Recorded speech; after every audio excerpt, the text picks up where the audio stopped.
welcome back to my YouTube channel. Myself Akshita, second year MBBS student at GMC Saharanpur. First of all, many congratulations to everyone who got selected in Government Medical College this year. In this video, I am going to tell you about the procedure of admission during the counseling process. कौन से documents लेके जाने हैं, कितनी photographs लेके जानी है, everything I am going to tell you about in this video step by step.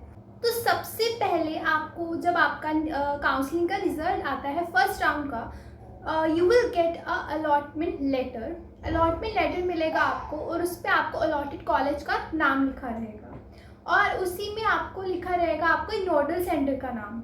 Nodal centre is the college where you have to go for your admission process. Government colleges जिसको allot हुआ होगा उनका same वही nodal centre रहेगा जो उनको allot हुआ है. एंड अगर किसी को प्राइवेट कॉलेज अलॉट होगा तो उसका नोडल सेंटर रहेगा हमारा गवर्नमेंट मेडिकल कॉलेज. और उसी अलॉटमेंट लेटर में आपको डेट्स लिखी जाएंगी कि इस डेट को आप लोग अपना एडमिशन कराने जा सकते हैं.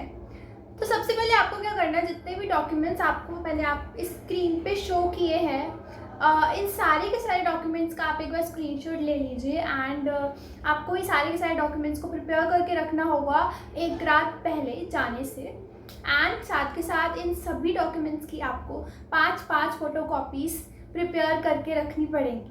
बिकॉज मैं 5 क्यों कह रही हूँ, क्योंकि इनमें से 2 तो आपकी एडमिशन के टाइम पे ही लग जाएंगी और बाकी की आपको अपने पास रखनी पड़ेंगी, क्योंकि आपके सारे के सारे डॉक्यूमेंट्स जो है वो कॉलेज वाले ही रख लेते हैं और आपको 5 साल तक नहीं मिलेंगे. That's why I am saying कि 5 कॉपीज़ तो आपको रखनी ही पड़ेंगी अपने सारे के सारे डॉक्यूमेंट्स की.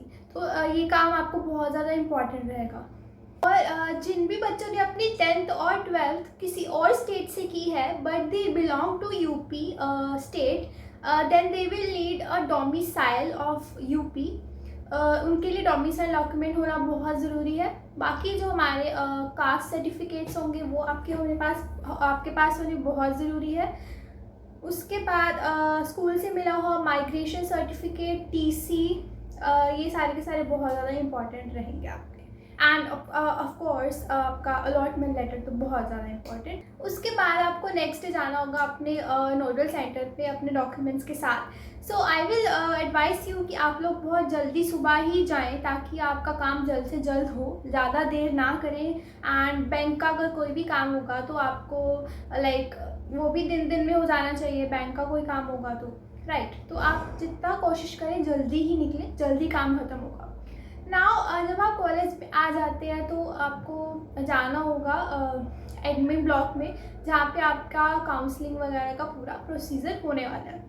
आपको वहाँ कोई भी गार्ड वगैरह कोई भी बता देगा कि एडमिन ब्लॉक कहाँ पे. आप किसी से भी पूछ सकते हैं कि काउंसलिंग और एडमिशन प्रोसेस कहाँ हो रही है. काफ़ी बच्चे पूछ रहे थे कि संडे को ओपन रहेगा नहीं रहेगा, पर मैं आपको यही कहना चाहूँगी कि संडे को आप अवॉइड ही करें, क्योंकि संडे को बैंक वगैरह भी बंद रहते हैं. उसके बाद आप सब पहुँच जाओगे हमारे उस एडमिन ब्लॉक में या एकेडमिक ब्लॉक में जहाँ भी आपका एडमिशन प्रोसेस हो रहा होगा. तो वहाँ पे आपको क्या है, एक फ़ाइल मिलेगी. उसमें आपका एक लिस्ट बना रहेगा कि ये डॉक्यूमेंट्स आपको सीरियल वाइज लगाने हैं. ठीक है, तो आपको वो संभाल के रखनी होगी फ़ाइल. और उसी के साथ आपको एक नंबर मिलेगा जो कि आपका नंबर रहेगा थ्रू आउट द प्रोसेस.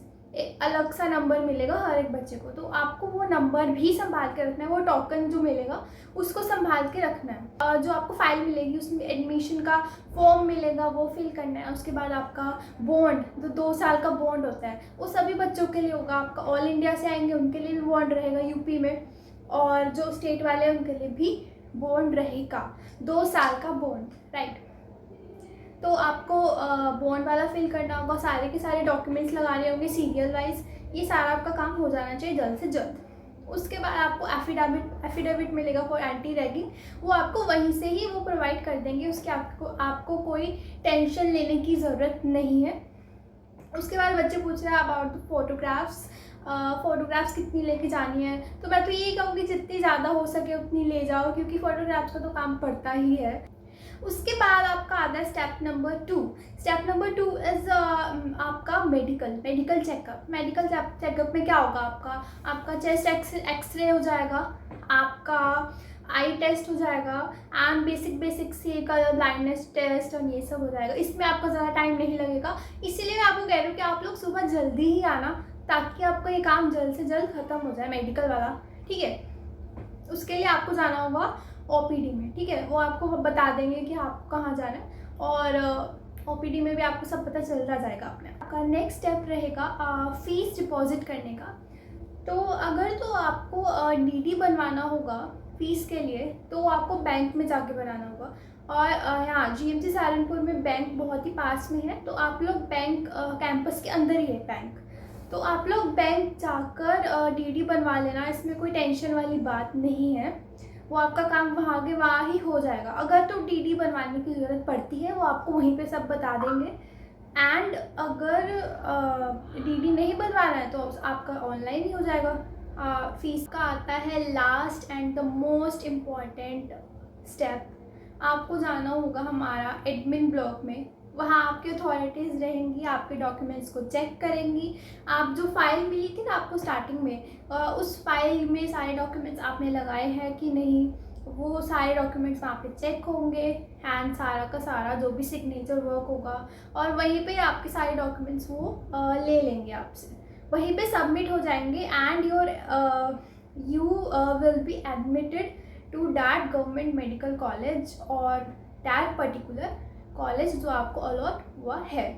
उसके बाद अगर आप चाहते हो फॉर अपग्रेडेशन तो आप वहाँ की अथॉरिटीज़ को ये बता देना कि हमारा ऐसा है कि हमें अपग्रेड कराना भी पड़ सकता है, अपग्रेड हो भी सकता है। अगर आपका अपग्रेड हो जाता है तो आपके डॉक्यूमेंट्स ऑटोमेटिकली उस कॉलेज में, अपग्रेडेड वाले कॉलेज में पहुँचा दिए जाते हैं, ठीक है। और ऐसा कोई प्रॉब्लम वाली बात नहीं रहती है और आपकी जो फ़ीस थी उसका भी रिफ़ंड हो जाता है। उसके बाद मुझे बहुत सारे कमेंट्स आ रहे थे कि जीएमसी सहारनपुर में जिम है नहीं है, तो जिम कैंपस के अंदर तो नहीं है, थोड़ा सा कैंपस से दूर जाकर है मेन रोड पर, ठीक है। और दूसरा कि सिंगल रूम्स कब से मिलते हैं, तो बॉयज़ को फर्स्ट ईयर से ही सिंगल रूम्स मिल जाते हैं एंड गर्ल्स को रहना होता है डबल सीटर रूम्स में रहना होता है, ठीक है। और उसके बाद जो जूनियर होते हैं, जो फ्रेशर्स होते हैं, उनको अलग हॉस्टल में ही रखते हैं, सीनियर्स से अलग हॉस्टल में, तो वो अलग ही रहेंगे। गर्ल्स रहेंगी पीआरए ब्लॉक में और बॉयज़ का भी एक अलग सेपरेट हॉस्टल रहेगा। तो रैगिंग की इतनी ज़्यादा टेंशन लेने की ज़रूरत नहीं है क्योंकि रैगिंग नहीं होती है, जस्ट इंटरेक्शन ही होता है, राइट।